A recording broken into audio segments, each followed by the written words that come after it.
From New York City, we bring you Chapter 10 in the Chronicles of River's End. The star of the show, Gene Hersholt, in his greatest of all roles.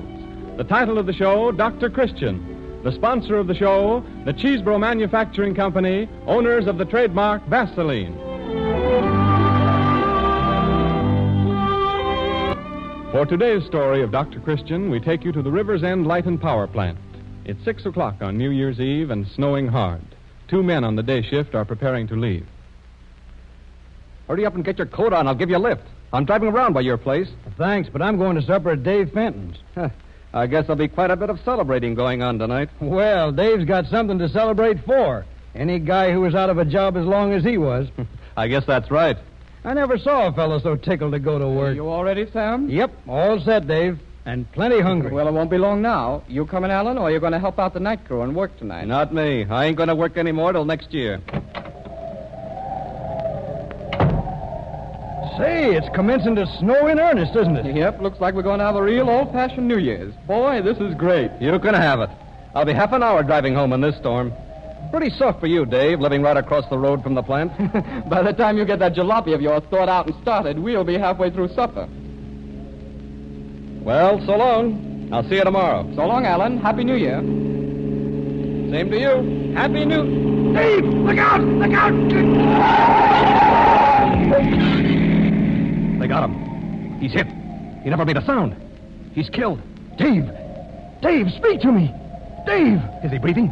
I can't tell. It's so dark. Can you feel his heart? Can't tell a thing. Darn that guy. He never even stopped. Never mind that. Give me a hand with Dave. We got to get him into his house. How did it come to hit him? Oh, it happened so blame fast. The fella kind of skidded into him. Jammed him up against your car. Lord, how quick a fella's life can be snuffed Quit out. talking and get a hold of his ankles. Okay. I got him. Take it easy now. Easy, boy. He's just like a log. Do you suppose it's any use? I don't know. As soon as we get him into the house, we'll phone Dr. Christian.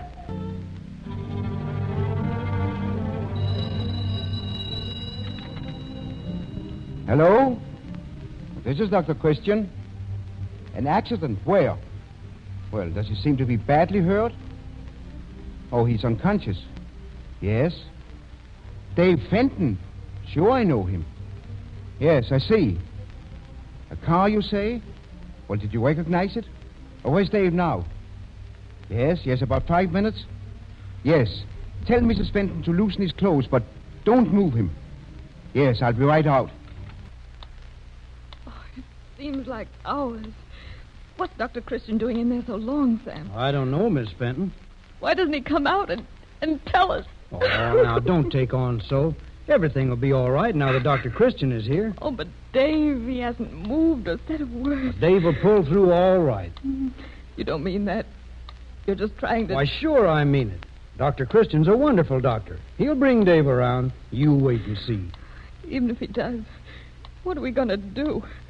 How are we going to pay sick bills? And what's going to become of Dave's job? They'll have to put someone in his place. And how do I know Dave will get it back? Well, the main thing now is for him to get well. Yes, if he does. How could the driver of that car be so cruel? How could he do this to us? Oh, how is he, Dr. Christian? There's no change, Mrs. Fenton. Oh, Doctor. Sam, there's no use in your staying any longer. I don't mind, Dr. Christian, if I can be of any help. No.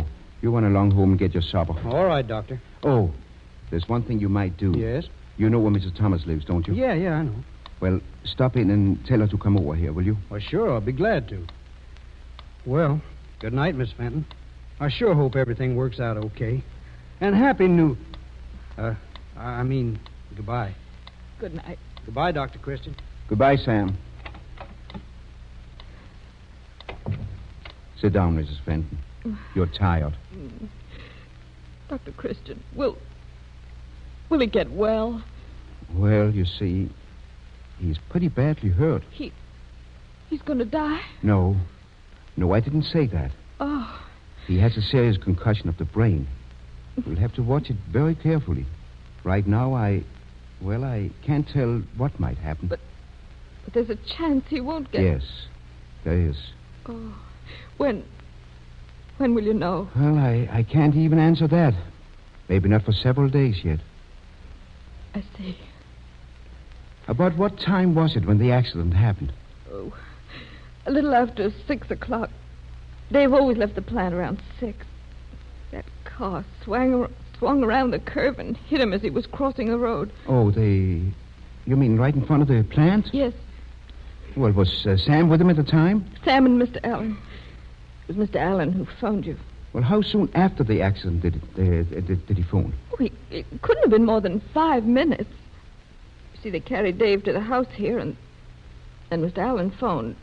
Well, we can be thankful there wasn't any time lost anyway. That's something. And the driver of the car, he didn't stop? No. Well, he'll wish he had when they catch him. They'll never catch him.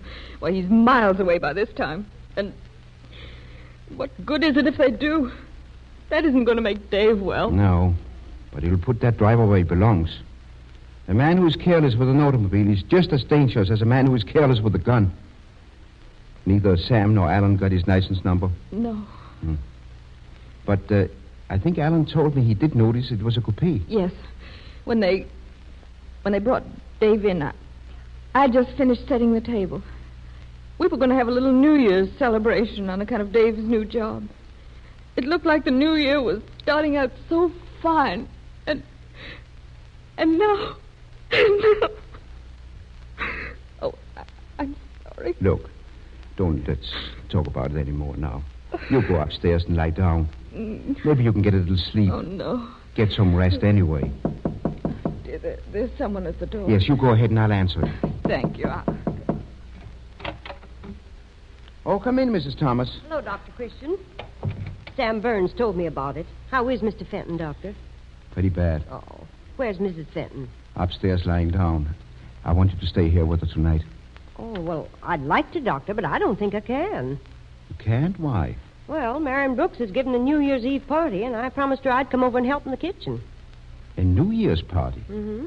Well, don't you think a dying man and a heartbroken woman are more important than a New Year's party?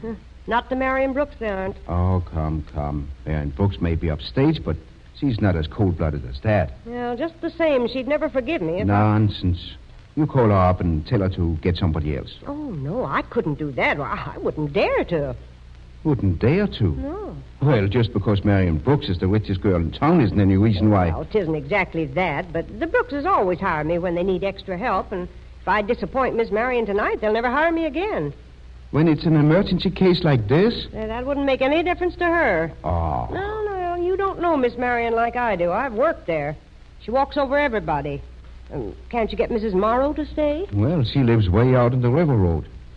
She couldn't walk here in a night like this, and I haven't time to go out after her. I've got to make 2 important calls in just a little while. Well, I don't know what to say, Doctor. Well, you stay here. I'll fix it up with Marion Brooks.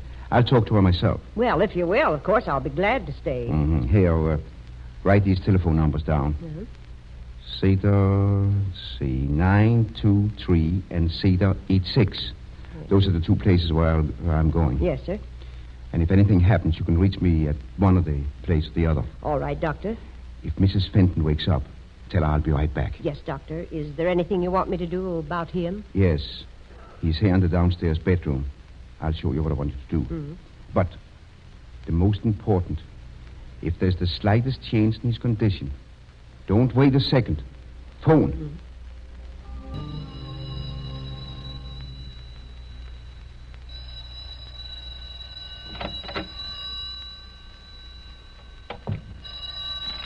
Hello?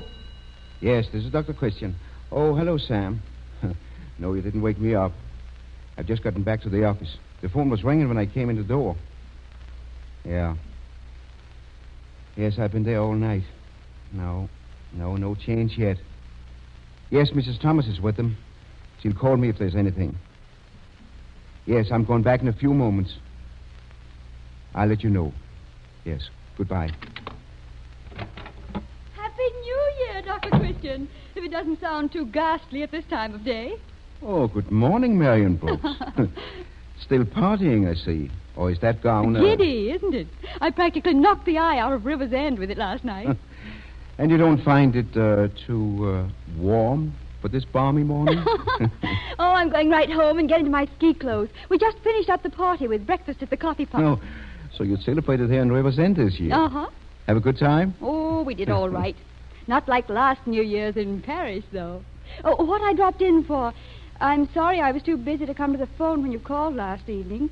I hope it wasn't anything too important. When I called? Uh-huh.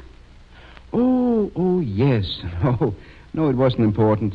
I just left a message for you. Oh, the house was in such an uproar, I never received it. What was it? Only that I borrowed Mrs. Thomas from you. Mrs. Thomas? Yes, I believe she was to help in the kitchen. Oh, yes, I remember. She didn't show up. Now, don't be angry about it. Well, of course I can't be angry with you, Dr. Christian, for the shortcomings of a domestic. But as the woman broke her word... Oh, she didn't break her word. It was really my fault. Oh, that class of people are never dependable. I'll see to it that she isn't hired at our house again. Oh, no. Mrs. Thomas wanted to come, but I wouldn't let her. I needed her on the case. Is that any reason why she should spoil my party? And without even notifying me? Well, I notified you, or at least tried to. You know, Mrs. Thomas is a widow and a servant. It isn't my fault she's a widow, and I'm not particularly interested in how deserving she is. In fact, I'm not interested in her at all. Marion. Well, I don't know what's happened to you. You used to be a pretty nice sort of a girl. Even if your father did spoil you a little, I thought you had the right kind of stuff in you. But ever since you came back from the school, you've been high-hatting the whole town. Well, really, Dr. Christian? Well, some of these days you're going to find out. Oh, good morning, Dr. Christian. I'm Benson of the Highway Patrol. Oh, yes. Good morning, officer. Say, do you know whose coupe that is parked outside? The one with the damaged rear fender? Yes, it's mine. Oh, how do you do, Miss Brooks? How'd you do? Miss Brooks been driving some of their party guests home. Well, I guess I'm on the wrong trail. I've been working on that Fenton case, Doctor. You know, if they ever catch that hit-and-run driver, he'll be going up for a nice long jolt. Say, how is Fenton, anyway? Well, he's still in a critical condition. Yeah. Not going to die, is he? Well, I wouldn't want to say that, but... Because if he does, somebody'll be wanted for manslaughter. Manslaughter? That's right, Miss Brooks. Maybe murder. Well, thanks, Doctor. Doctor, and I'll keep in touch with you. Goodbye. Goodbye. Bye, Miss Brooks. Goodbye. Is that the new coupe you got for Christmas, Marion? Yes. Well, it's a shame you had to smash a fender. Oh, well, what difference does it make? Money'll fix it. Well, how did you happen to do it? I was driving in that snowstorm last night, and the road was a little slippery. I put on my brakes suddenly and skidded. The back end of the coupe sideswiped a parked car. Whose? I don't know. I didn't stop to see. It seemed to me that when you damaged somebody's car, you ought to stop. Oh, I had to hurry home for the party. Besides, you couldn't hurt one of those old rattle traps the workmen at the power plant use. Power plant? Yes, that's where it was parked. The snow was all caked on the windshield, and I was on the turn before I saw it, so I slammed on my brakes. You mean to turn in front of the power plant? Yes. They ought to fix that curve. Well, what time did this happen? Last night about 6 o'clock. Well, now that I've confessed all, I must run. Marion, sit down for a minute. Why? What's the matter? That coupe that skidded around the curb in front of the power plant hit a man. Hit a man? Yes, Dave Fenton. It happened about 6 o'clock last night. Oh. Dave and two of the other men were standing there by a parked car. Dave stepped out onto the road and the coupe skidded into him. He's lying at death's door now. Will he... Do you think he'll live? I don't know. Those other people, did they get the license number? No. But they don't need it. They know what time the accident happened and that the car was a coupe. It won't be hard to check up. Oh, but they won't suspect me. They'll never think of me. Even that policeman didn't suspect. And if you keep quiet and save the man... I don't believe I can save him, Marion. Then, if the man dies? It would be murder, Marion. And if it is, the police won't stop looking until they find the person who did it. Murder? Arrested for murder? No, it couldn't happen to me. I'll get out of it.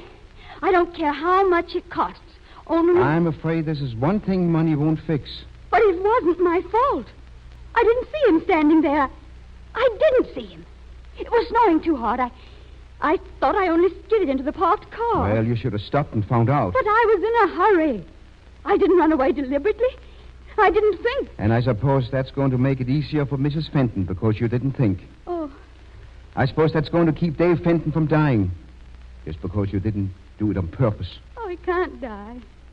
You've got to save him. Why? to keep you out of prison. I'm not thinking only of myself. Oh, yes, you are. Of nobody but yourself. That's what's the matter with you. There's Dad, the family. What'll happen to them if I'm arrested? You've got to do something for their sake. Yes, and what will happen to Mrs. Fenton and her baby if David dies and is crippled for life? A minute ago you said it wasn't your fault Mrs. Thomas was a widow and that you weren't interested in that kind of people. Well, now Mrs. Fenton might be a widow, and it will be your fault. And you're going to be interested in that kind of people whether you like it or not. How can you be so cruel? You've been a conceited, selfish little snob. You walked over everybody and gotten away with it. Now that you're going to be caught... No, you come sniveling and sniveling around looking for mercy. If you'll only help me. Help me just this once. Wait. Hello? Yes, Mrs. Thomas. Yes, I'll be right out. Come on. Where are we going? Well, maybe you've never seen a man who's been hit by a speeding car. Maybe you don't know what happens to him. Or what it is to watch him die. Oh, no. I'm going out to Dave Fenton's. And you are going with me. Why can't we go into the sick room, Miss Brooks? I don't know, Mrs. Fenton. Dr. Christian wants us to wait here. Mrs. Thomas is in there. But I thought he brought you along to help. No, he brought me along because... You see, my car was right outside his office, handier than his, and I drove him. I wish there weren't any cars in the world. This wouldn't have happened. And yet, if there weren't any cars, well, think what it would mean not to be able to get a sick person to the hospital in time. Or even if Dr. Christian couldn't get here when you needed him. Oh, I suppose that's right. It isn't the cars, it's the cruel people who drive them. People aren't cruel. Not most people. Well, then they're careless. It's the same thing. But accidents happen everywhere. No, not like this one. The man who was driving this car didn't even slow up. He went right on. He didn't even care enough to stop and see the damage he'd done. Hitting a man, maybe killing him, and driving right on. Maybe he didn't know he'd hit a man. It was snowing last night. The driver couldn't see well. Oh, he must have known he'd hit something. No, he just didn't care. Well, you'd stop if you hit someone, wouldn't you? Well, But he couldn't be bothered. He was probably hurrying to some New Year's Eve party. Last night he was probably celebrating, having a good time while Dave was lying in there. Oh, please don't cry. Don't. Well, Dave's worse this morning. I'm afraid he's going to die. Oh, no. Dr. Christian said he might. And then the man who drove that car will be a murderer.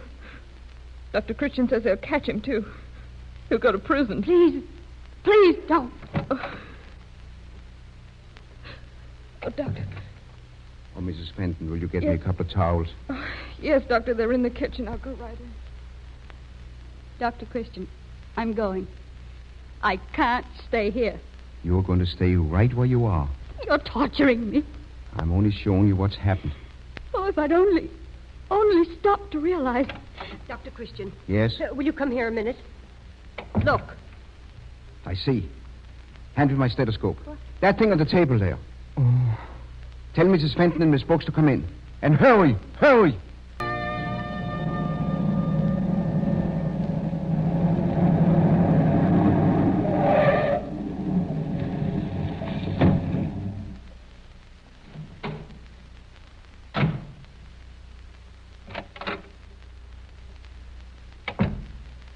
Well, if you'll wait till I telephone Marion, I'll go home with you.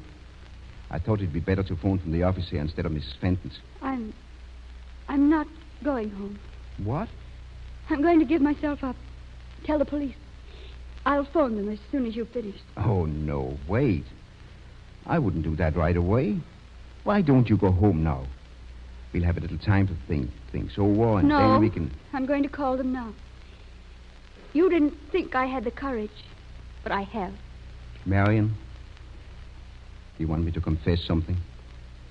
I've always thought you had the courage. I've always thought that down deep inside you was the girl who was really you. The girl you used to be. Why, you couldn't change in those few years you were away at school. It was only something you put on. Like that party dress. Oh, people must have hated me. As Mrs. Fenton will hate me when she finds out. Oh, we can talk about that later. You go home now and let me see the police, and I think maybe I can explain What so I've that... done can't be explained away. Well, if you don't want me to talk to them, call up your father. He's out of town. Left for Chicago this morning. Well, then why don't you wait? Wait till he comes home. You'll need someone to stand by you. I'll send him a wire. He can be here tomorrow. It's no use waiting. I want to get it over with. Well, there's no hurry. That was a very good sign this morning when I called you and Mrs. Fenton in. The first moment Dave's been conscious since the accident. If he goes on getting better, That doesn't make any difference. It was my car that hit him. Dr. Christian. Yes. I have a little money of my own. Oh, I know money can't make up for what I've done, but I want you to see that the Fentons have everything they need. All right, Marion. Hello, Dr. Christian. Oh, evening, Miss Brooks. Oh, hello, Benson. I was just going by on my way home. Thought I'd drop in. Say, how's Dave Fenton making out? Well, he's still a pretty sick man, but I think he'll pull through. Well, that'll be good news for Foster. Foster? Oh, haven't you heard? He's the fellow that did it. They picked him up this morning. Oh, no. You're mistaken. We're not mistaken, Miss Brooks. We checked up the whole business. But are you sure he's the one? Yeah, you bet we are. We got him in jail. But you are mistaken. There's always a lot of smash-ups on New Year's Eve. Take Jim Allen's car.